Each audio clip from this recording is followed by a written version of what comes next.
के आइल बाई देवरा रंगनवा लागता कि बीत जाई ये सो के होली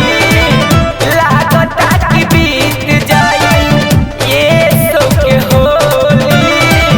देवर से भौजी हो रंगला अपन चोली देवर से भौजी हो रंगला अपन चोली।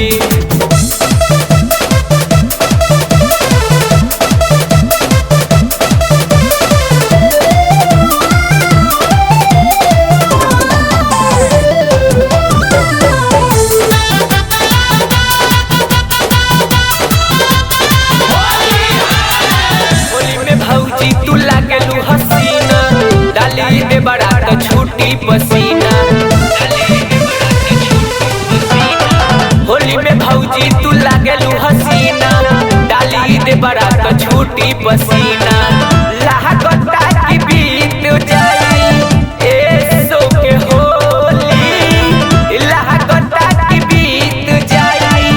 ए सो के होली देवर से भौजी देवर से भौजी हो रंगला अपन चोली।